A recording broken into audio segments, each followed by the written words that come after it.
Fala pessoal, beleza? Mais um vídeo aqui no canal e hoje, conforme prometido no vídeo anterior, a gente vai falar sobre Kafka, legal? Uma dica antes de começar é que nesse vídeo é recomendado que você conheça um pouco sobre mensageria e as diferenças de um tópico para uma fila, por exemplo. Se você ainda não tem esse conhecimento, eu recomendo você clicar no izinho que está aparecendo aí em cima e assistir o vídeo que eu falei sobre mensageria. E aí depois de adquirir esse pré-requisito, você volta aqui e assiste o vídeo do Kafka, legal? Se você já sabe, já tem esse conhecimento, não tem problema, pode seguir aqui porque aqui a gente vai falar basicamente de Kafka, legal? Então, vamos começar aqui o vídeo. A primeira coisa que eu vou falar, né, é que o Kafka é um broker de mensageria, conforme eu já comentei nos vídeos anteriores, e ele tem alguns diferenciais que, na minha opinião, faz ele se tornar o melhor broker que a gente tem no mercado. E aí eu vou explicar para vocês essas diferenças aqui no vídeo, beleza? A primeira coisa que eu queria mostrar para vocês é que o Kafka, ao contrário dos brokers tradicionais, ele não tem uma fila, ele só tem tópico, tá? Porém, esse tópico em alguns cenários podem se comportar como uma fila. E é isso que a gente vai ver agora. Aqui no cenário a gente tem um Kafka e a gente tem um tópico aqui exemplificado, um tópico qualquer, e dois servidores. Duas aplicações e 4 servidores, né? Aí a aplicação 1, que tem 2 servidores, e a aplicação 2, que tem também 2 servidores, ok? Repara aqui que eu tenho um carinha chamado Group ID, e esse cara é muito importante no Kafka. Por quê? O Group ID indica para o Kafka que esses 2 servidores fazem parte da mesma aplicação, ou seja, do app1, e a mesma coisa para o app2. E com isso, o Kafka sabe se ele tem que se comportar como uma fila ou como um tópico. Como assim? Bom, é simples na verdade. A gente tem a mensagem 0. Bom, se tem duas aplicações lendo, o que é interessante, que as duas aplicações recebam a mensagem. Ou seja, aqui o Kafka vai se comportar como um tópico. Porém, esses 2 servidores aqui isolados, é interessante que o Kafka entregue uma mensagem para cada um, ou seja, a mensagem 0 para o servidor 1 e a mensagem 1 para o servidor 2, se comportando como uma fila. E é exatamente isso que o Kafka faz. Por causa do Group ID, ele sabe se ele tem que se comportar como uma fila ou como um tópico. Por exemplo, a mensagem 0 está vindo aqui e vai ser entregue para as 2 aplicações, só que apenas para um servidor de cada aplicação.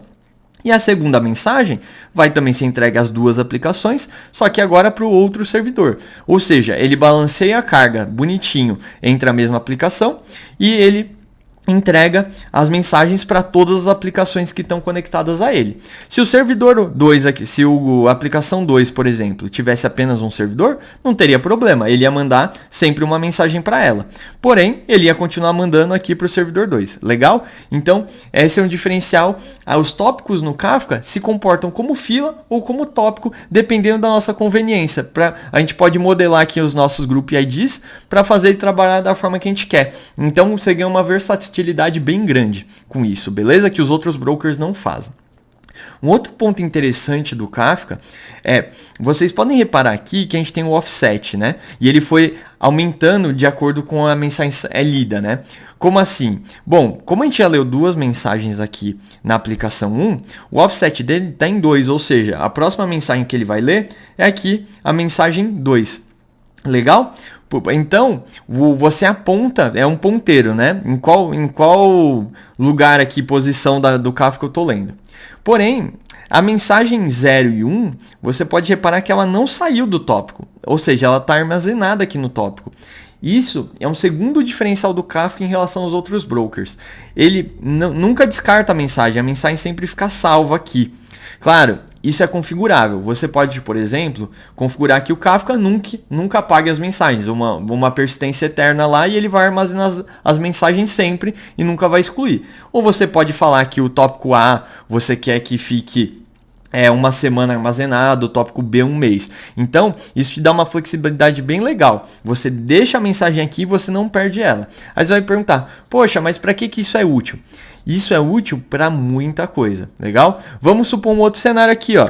Imagina que eu tenho uma terceira aplicação, por exemplo, que é uma aplicação de BI, que quer analisar um padrão aqui de pedidos que é enviado para a nossa aplicação, para de repente tirar alguma conclusão de negócio disso, tá? Como que você faria no broker convencional? Bom, você plugaria essa nova aplicação de BI no broker e aí você começaria a ler as mensagens novas, né? A partir do início que você colocou sua aplicação lá. Poxa, mas se você está usando o Kafka e você configurou o seu tópico para armazenar eternamente as mensagens, a sua aplicação nova já vai entrar aqui podendo ler todo o dado histórico da sua empresa. Ou seja, não é necessário você criar um novo histórico que a aplicação entrou agora. Você pode fazer ela ler as mensagens desde do começo da sua companhia ou do que você tem configurado, ou um mês, por exemplo, se você deixou um mês de persistência. Então isso é muito útil. A sua nova aplicação já vem com dados. Legal? Outra vantagem disso é, poxa, imagina que deu um erro grave aqui na sua aplicação 3 e você acabou perdendo dados, né? Tinha dados que você tinha que armazenar aqui no banco e você não armazenou. Poxa, como você está usando o Kafka vai te salvar aqui. Você pode voltar o offset, né? Voltar a posição do Kafka para a mensagem que você perdeu e reprocessar ela. Beleza, você conseguiu se livrar de um problema aí, legal? E aí você repara, ó, cada aplicação pode estar lendo offsets diferentes, né? De acordo com a aplicação nova ou não, a velocidade de leitura dela. No nosso exemplo, a aplicação 1 e 2 já estão lá no offset 200 e essa aplicação nova já vem aqui lendo, está no offset 2 ainda, legal? Então, isso é uma vantagem muito grande no mundo corporativo, você ter, né, as mensagens ter uma forma de reprocessar ou ter uma forma de uma aplicação nova já entrar com dados de forma simples, é bem legal e é bem interessante. E é claro, automaticamente o Kafka vai começar a mandar todas as mensagens aqui para a sua aplicação 3. Beleza? Então, vamos lá para o próximo slide. E aqui a gente vai falar sobre partições, que também é um tema bastante interessante do Kafka, que ajuda bastante, principalmente quando a gente vai falar de cluster e quando a gente fala de sessão. E vocês já vão entender o que eu estou falando, tá? Como que funciona? Bom, aqui a gente tem um outro esqueminha aqui, né? A gente tem exemplificando uma mensagem sendo enviada para o Kafka e tem um tópico, ok? Só que o que eu ainda não falei para vocês é que todo tópico do Kafka ele é dividido em partições. E para que serve isso, né? Partição é como se fosse seu HD. Você tem um HD, você divide em partições para você armazenar dados diferentes, né? Informações diferentes quando você quer, né? Você quer organizar a sua máquina. E os tópicos no Kafka seguem mais ou menos a mesma abordagem. Então, o que a gente vai reparar? Ó? Eu tenho duas aplicações aqui lendo do Kafka. Uma é uma que vai enviar e-mail, né, simulando realmente uma aplicação de envio de e-mail. E outra é uma aplicação que só quer fazer uma lista de e-mail lá, quer armazenar para de repente você mandar um e-mail marketing para o seu cliente e tudo mais. Então armazena todos os e-mails que foram enviados da sua empresa. Beleza? Então, olha só aqui. O servidor 1 da aplicação de envio de e-mail, ele está lendo da partição 1 e da partição 2. Já o servidor 2 está lendo apenas da partição 3, ok? Porém, a lista de e-mail, como só tem um server, eu até representei aqui, ó, ela está lendo do tópico como um todo, ou seja, ela está lendo das 3 partições, porque ela tem apenas um servidor. Aí, poxa, mas ainda eu não entendi, para que essa partição serve? Bom, aí a gente vai começar a entrar na chave da mensagem aqui, ok? Como que funciona? A mensagem do Kafka, além de um valor, que é aqui no caso o nosso corpo que a gente quer enviar para a aplicação, a gente também tem que colocar uma chave. E essa chave vai determinar em que partição o Kafka vai colocar a sua mensagem. Como assim? Bom, se eu colocar aqui e-mail, todas as mensagens que forem para essa chave vão cair na mesma partição, ok? Em contrapartida, essa partição 1 vai ser lida apenas pelo servidor 1. Entende o que eu quero dizer? O que eu quero dizer aqui é que você pode criar uma sessão, como se fosse uma sessão. Lembra quando a gente tem aqueles servidores que armazenavam sessão em memória e você precisava que aquele usuário, mesmo que você tivesse 3 servidores, que aquele usuário, quando ele loga no servidor 1, ele sempre seja direcionado para o servidor 1, você tinha que configurar seu load balance sempre para mandar o mesmo usuário para o mesmo servidor? Isso a gente conhecia como sticked session, né? É basicamente o seu usuário, apesar de estar num sistema de alta disponibilidade com 3 servidores, para você era interessante enviar as requisições do usuário sempre para o mesmo servidor, porque é ele que tinha a sessão do seu usuário, porque a sessão dele estava na memória daquele servidor. Lembra disso? Bom, o Kafka ele te dá uma forma interessante de você fazer isso, né? De acordo com a chave Se de repente essa chave pode ser qualquer coisa, tá? Você pode pôr um e-mail, o ID do usuário, ou o que for. O que você quiser que sempre vá para o mesmo servidor, você coloca aqui. Então, por exemplo, imagina que a gente ainda está armazenando, hoje em dia a gente não armazena mais, né? Não é comum armazenar a sessão do usuário na memória, mas imagina que você estivesse fazendo isso. Você pode colocar o ID do usuário aqui na chave, ele sempre vai cair em uma dessas partições que vai ser sempre lida pelo mesmo servidor. Legal? Então aí que a gente já tem a primeira vantagem da partição. Você consegue garantir que aquela mensagem daquele mesmo usuário, ou que tem uma característica específica, seja enviada para o mesmo servidor, fazendo assim meio que um stick session, né? Isso é uma outra vantagem que tem no Kafka que você não vai encontrar em brokers tradicionais, essa divisão em partições. Legal? Então é isso. No nosso caso aqui, o servidor 3 vai ser associado às 3 partições e o servidor 1 e 2 aqui vão se distribuir. Se tivesse mais um servidor aqui, se tivesse, na verdade, mais um servidor aqui, o servidor 1 provavelmente leria só da partição 1 e esse novo servidor leria da partição 2, ok? O Kafka gerencia isso para você. De acordo com a quantidade de partições que você tem e a quantidade de servidores, ele faz o balanço, ele faz o load balance aí para você e consegue organizar isso, tá? Agora, lembrando, poxa, se eu tiver mais servidores do que partições, bom, aí um servidor vai ficar parado e ele vai servir só como failover, ou seja, ele só vai entrar se por acaso alguma outra partição cair. Ok? E como que você define isso? Bom, quando você cria um tópico, você pode definir a quantidade de partições. Então, você não precisa exagerar. O interessante é você colocar uma folguinha para a quantidade de servidores que você acha que possa ter, sabe? De repente, eu acho que eu vou ter até no máximo 5 servidores. Coloca 10 partições lá e aí você tem uma folguinha para utilizar, né, sem problemas. E da mesma forma, se você tiver mais partições do que servidores, cada servidor vai assumir mais de uma partição. Legal? E o Kafka balanceia tudo isso para você. Entra um servidor, ele joga uma partição para ele, sai um servidor, ele atribui a partição que ele estava para outro servidor, bem tranquilo. Então ele consegue fazer toda essa estrutura sem você se preocupar. Legal? Então isso que é bacana, a partição serve para isso, para você colocar, né, colocar aquelas mensagens sempre no mesmo servidor. Ela tem uma outra vantagem também, que é o quê? O Kafka, ele garante a ordem das mensagens da mesma partição. Ou seja, se você colocar aqui a chave, o ID do usuário, todas as mensagens que você mandar aqui vão cair na mesma partição. E essa partição está sempre ordenada, ou seja, ele garante a ordem naquela partição. Porém, se você colocar aqui usuário 2, ele pode, um outro ID, ele pode cair na partição 2 e vai cair no outro servidor. E aí é óbvio, a garantia de ordem só existe na mesma partição.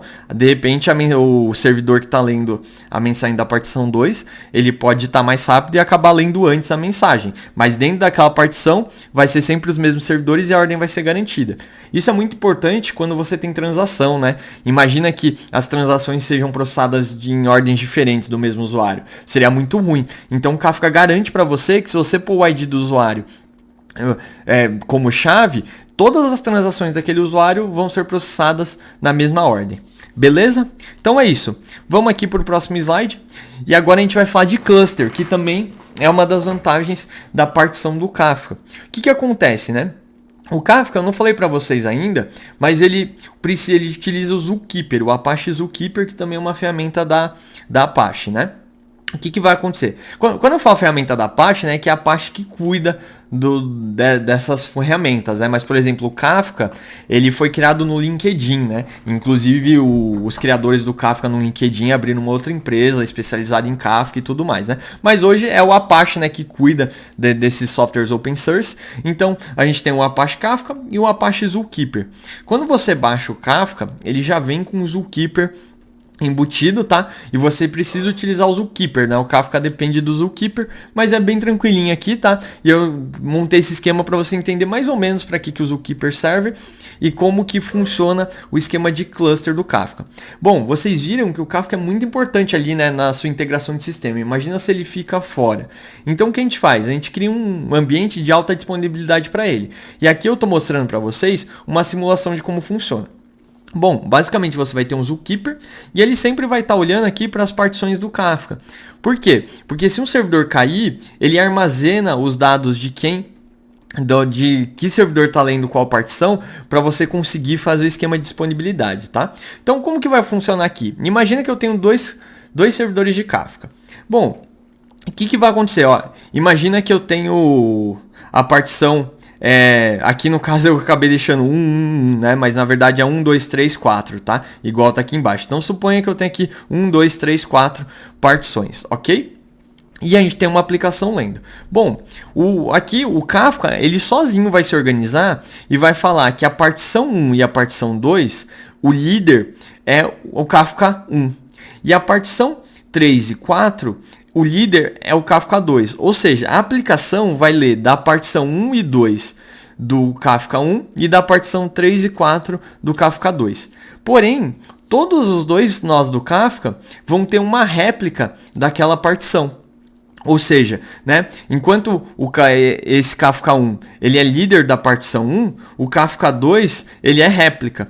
E aí o que vai acontecer? Se por acaso o Kafka 1 cair, automaticamente a partição 1 e 2 vão virar líder aqui no Kafka 2. E a aplicação vai começar a ler da partição 1 e 2 também no Kafka 2. Ou seja, ele consegue balancear bonitinho as partições, né? E por isso que a partição é importante. Você pode configurar vários servidores, digamos que você pode ter. Isso é configurável, a quantidade de réplicas e tudo mais, né? Mas você pode ter, de repente, 4 servidores de Kafka e você pode ter 4 partições. Você pode pôr cada servidor como um líder e você pode configurar para os outros 3 servidores serem a réplica. Ou seja, você tem mais segurança ainda. Se um servidor cair, você tem outros 3 servidores que podem ser líder daquele tópico. E quando o servidor voltar, automaticamente o Kafka volta a rebalancear. Isso acontece porque esses dados de partição estão armazenados no Zookeeper aqui, né? Então eles têm toda a lógica de saber, pô, esse servidor caiu, ele era o líder dessa partição, então agora o líder é esse. Então o Zookeeper junto com o Kafka aqui consegue organizar e fazer todo esse balanceamento de carga, legal? É outra coisa também que você não vai encontrar num broker de mensagerias tradicional, beleza? Uma outra coisa legal que é bom falar quando a gente tem um cluster de Kafka é que a aplicação aqui, você não precisa colocar o IP de todos os Kafkas. A aplicação aqui você pode pôr de repente o IP do Zookeeper. O cliente do Kafka, quando você tem lá nas suas linguagens, em Java e qualquer outra linguagem que o Kafka suporte, o cliente ele é inteligente o suficiente para quando ele bater em qualquer IP aqui, né, seja no Kafka 1, no Kafka 2 ou até no IP do Zookeeper, ele consegue já entender, né, ele já consegue ler as informações do cluster como um todo e começa a ler mensagens de outros Kafkas, mesmo que o IP dele não esteja na configuração. Então você põe só o IP de uma máquina do cluster, ou até do Zookeeper, que eu acho que é o mais recomendado, e aí ele já se vira, encontra todas as máquinas do cluster e já sabe que ele tem que ler a partição 1 e 2 de um servidor e a partição 3 e 4 de outro. Legal? Então é assim que funciona o cluster de Kafka. Bacana? Bem legal também, muito importante no ambiente corporativo, né, para você ter alta disponibilidade, né, e seu sistema ser resiliente, né, e ser tolerante a falhas e tudo mais. Beleza? Então, ok, era mais ou menos isso que eu queria trazer sobre Kafka para vocês, mas antes de encerrar, eu queria só falar aqui mais algumas coisinhas para depois você correr atrás e entender um pouquinho melhor e para você saber que existe também, tá? A primeira coisa que eu queria falar é de Kafka Connectors. O que são os connectors? Bom, o Connector é uma ferramenta bem bacana do Kafka, como se fosse um plugin que funciona assim. Imagina que você quer ler o Twitter e jogar no Kafka todas as mensagens que referentes à sua empresa, sei lá, para você fazer uma análise de mercado e coisas do tipo. Bom, isso é um ponto comum, muitas pessoas querem fazer isso. Então você pode procurar lá no site da Confluent, principalmente, eu já vou falar sobre a Confluent, você pode ir lá e procurar sobre plugins, né, sobre connectors que fazem isso, ou seja, connectors que vão pegar mensagens do Twitter e salvar dentro do seu Kafka, sem você precisar escrever nenhuma linha de código. Você só vai lá, põe um pluginzinho lá no Kafka e ele automaticamente vai pegar as mensagens do Twitter e jogar num tópico. Da mesma forma, imagina que você quer ler as mensagens do Kafka e jogar para um MongoDB, para uma base não relacional. Você também vai encontrar um connector que vai pegar os dados do Kafka e jogar para uma outra base, para algum outro lugar. Basta você procurar na internet, no site da Confluent tem lá uma lista de connectors que você pode utilizar. Legal? Uma outra coisa que tem no Kafka é uma API de streams. Ela basicamente serve para quando você quer ler dados de um tópico do Kafka e gravar os dados em outro tópico, né?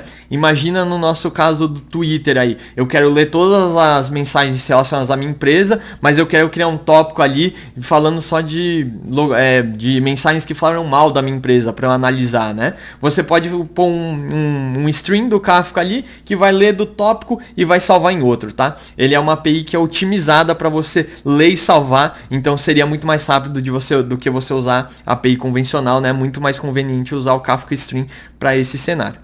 E por último, falar da Confluent. É difícil falar de Kafka sem falar da Confluent. A Confluent, conforme eu falei lá atrás, o Kafka foi inventado no LinkedIn, né? Eu não lembro o nome das pessoas que criaram, depois eu posso deixar aí na descrição. E essas pessoas que criaram o Kafka no LinkedIn, elas fundaram uma empresa chamada Confluent, que é basicamente uma empresa especializada em Kafka. Então, que nem eu falei, lá você vai achar connectors, strings, você vai achar um monte de informação relevante a Kafka, e também eles vendem produtos, né, serviços baseados em Kafka. Então eles têm a própria versão do Kafka deles, né, que o Kafka ele é open source, mas nada impede de uma empresa pegar o Kafka, modificar, colocar features e vender, né? Basicamente isso que a Confluent faz. Eles vendem suporte também, suporte a Kafka, vende solução de Kafka na nuvem, né? Vende um monte de coisa. Então se você tem uma empresa, você quer trabalhar com Kafka, obviamente você pode trabalhar sem nenhum custo, você pode simplesmente baixar o Kafka do site e usar. Mas se você quiser um suporte adicional, você quiser um serviço diferenciado que o pessoal faz, você pode chamar Confluent, tá? Lembrando que eu não tô patrocinando nada, tá? Eu só tô dando uma informação relevante para vocês, eu nem conheço ninguém da Confluent. É só que eu acho realmente interessante falar isso se você quer trabalhar com Kafka, ok? Então é isso, depois dá uma conferida no site da Confluent, eu vou colocar o link aí também na descrição do vídeo, beleza? E por último, antes de finalizar o vídeo, se você quiser conhecer um pouquinho mais sobre Kafka, novamente não tem nada de patrocínio aqui, tá? Só foi como eu aprendi sobre Kafka, né? Eu fiz um curso na Udemy, eu vou deixar aí na descrição também do vídeo para vocês, se você quiser fazer o mesmo curso que eu fiz. Eu recomendo, o curso é muito bom. Eu também fiz curso na Alura de Kafka. A Alura aí tem 4 cursos de Kafka lá, cada um falando de um tema específico. Também é muito bacana, eu acho que eu fiz 3 dos 4 cursos que tem lá. Eu também gostei bastante. Algumas coisas são, você vai encontrar eles falando da mesma coisa, né? Eu acho que é um bom complemento, né? Eu gosto de fazer, sabe, eu fiz um curso da Udemy, mas às vezes você faz um curso direto e você não absorve tudo. Então eu vou lá, faço curso diferente, mesmo que ele fale algumas coisas iguais. Você reforça o conhecimento, né? E por fim também tem um podcast do hipster.tech que tem um episódio muito bacana, que eles falam tudo sobre Kafka, que foi até um rapaz da Confluent, né, um funcionário da Confluent fala lá. Também o hipster.tech fala de vários outros temas. Eu recomendo também vocês a seguirem lá o podcast, escutarem, tem muitos temas muito bacanas. Mas no caso aqui eu vou deixar na descrição o podcast onde eles falam de Kafka. Se você quiser também entender, é muito bom, né? Se você quer aprender Kafka, cara, faz esses cursos aqui, assiste, escuta o podcast, procura informação na internet, que é muito simples, tem bastante coisa, muito conteúdo de graça também, legal? Então é isso, pessoal. Espero que vocês tenham gostado do vídeo, tá? Coloca aí nos comentários o que você achou, dá um feedback se você também tem alguma dica a mais para falar sobre Kafka, ok? Eu também recomendo vocês assistirem os outros vídeos que eu fiz falando de arquitetura orientada a eventos e também falando sobre mensageria. Eles vão estar aparecendo aí no card no final para vocês, ok? Então é isso. Espero que vocês tenham gostado. Se você gostou, por favor, deixa o like para fortalecer o canal. Se você não gostou, também pode deixar o dislike. Se inscreve no canal também para você receber mais conteúdos como esse aqui, tá? Que eu estou sempre trazendo conteúdos relevantes aí de TI. Então obrigado para você que assistiu até aqui. Eu vou ficando por aqui. Valeu e até a próxima.